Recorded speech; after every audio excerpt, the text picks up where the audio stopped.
Hi everyone, welcome to an instructional video brought to you by the HyperCoin community. In this video, we're going to walk you through step by step things you can do to help protect yourself and your investments from obvious rug pulls and scams from these multiple projects on the Binance Smart Chain.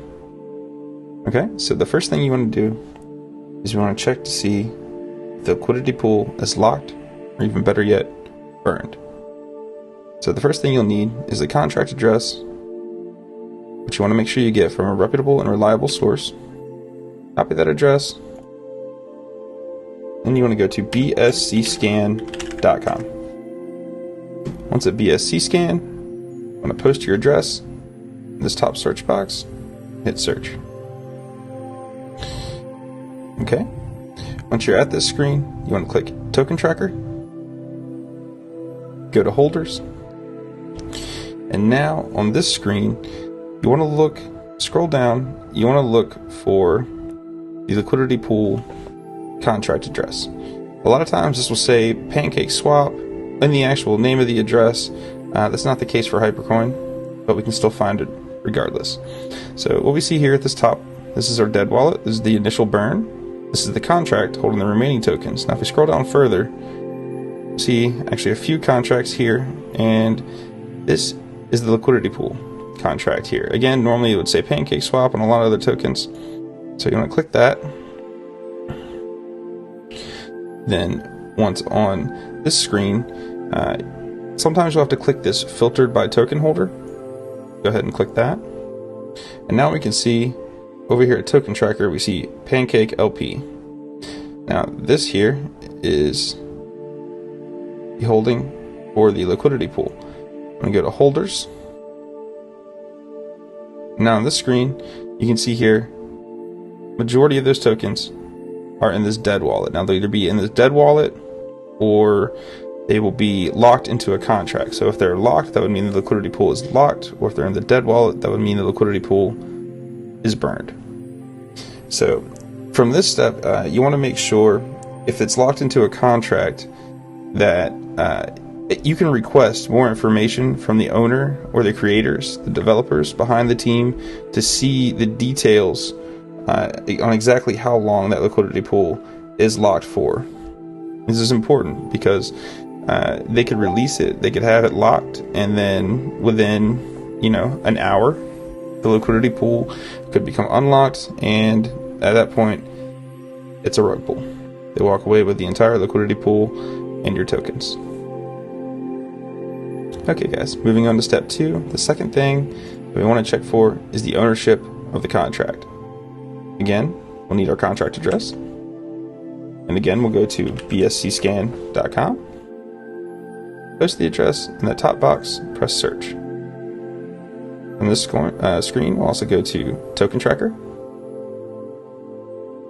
Under token tracker, we want to say read contract. And then scroll down until you find the ownership variable. Now you want this to be set to all zeros. If it's not set to all zeros, that means that the ownership has not been renounced and the owner of the contract is still able to call on owner functions, which will more than likely result in a loss of investment. The second thing that we want to check for is the get unlock time variable. You want this to be set to 0. If it's not set to 0, then that means at the end of that countdown, the owner of the contract will now be able to re-access those functions of the ownership. So again, watch out for that. Then just because it's set to 0 to begin with, you've got to check this unlock time, make sure it's set to 0 as well. Okay guys, now just by doing those first 2 steps, that's going to allow you to identify very quickly a lot of these very obvious rug pulls and scam maneuvers that are used on the Binance Smart Chain contracts. But they are not bulletproof. Okay, so number 3, the thing you want to check for is to actually look through the contract address itself. You can get there with the contract address copied, go to bscscan.com, paste the address, and then right from the screen you can click on contract. Now if you scroll down a bit, you can see this top box, contract source code. This is the actual Solidity contract for that token. Now, I know a lot of people won't understand necessarily what they're looking at with this screen, but you can scroll through it. If you see something that looks fishy, you'll want to ask the owners, ask the developers, what is its function, what does it does, why is it there? Now, this step also, if you have somebody that is fluent in programming and Solidity contracts, it would be smart to send it over to them to have a look, or you can request an audit from a reputable source, such as TechRate, etc., to look over the contract and make sure that there are no shady functions hard-coded into the code. Okay, now if you made it through step 1 through 3 and everything checks out and looks good, another thing that you'll want to check for is the actual current holders of those tokens. So again, contract address, bscscan.com, paste the address, and now I want to go to Token Tracker. Within Token Tracker, you can click Holders. You can actually see every single wallet that currently holds the token and the percentage of tokens that that wallet holds. Again, so with HyperCoin, we have the dead wallet. This is the initial burn. The contract address.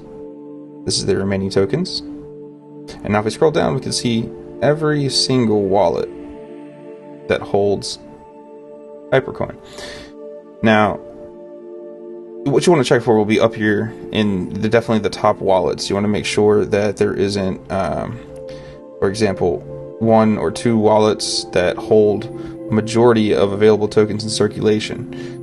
You could pass through steps 1 through 3 in this tutorial. Everything checks out, but there could be some sort of pre-sale. There could be a pre-transfer of tokens, or that token went live, and that is a sign of an obvious pump and dump. They're going to wait till the price rises to a level that they're happy with, and they're probably just going to dump their entire bag, completely crashing the market and the economy of the token. Step 5 is a little bit different than the rest of the steps, but still important information and something that everyone should be aware of.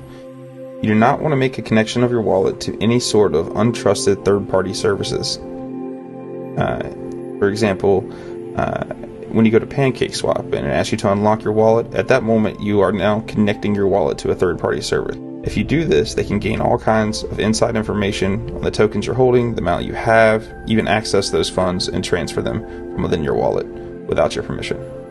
So again, guys, very important, do not connect your wallets to any sort of third-party services that are not known or trusted. Okay, guys, last but not least, and possibly the most important step, number 6. So if everything checks out in 1 through 4, that is a great sign. However, it's very easy for a lot of these projects and the people behind these contracts to make it appear like everything is legitimate, make it appear that they are actually producing a product or a service. It's very, very, very important that you do your own research. Stay informed, know who you're giving your money to. These people will build fake products, fake websites.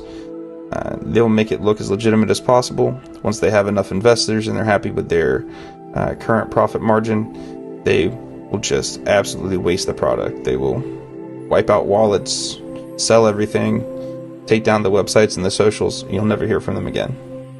Again, guys, know these people, get involved in their community, see what they're about, see what they're trying to create, what they're trying to do with this token in this space. Don't just throw your money blindly into these projects. There's too many scams out there, guys. Stay safe, and thank you from the HyperCoin community.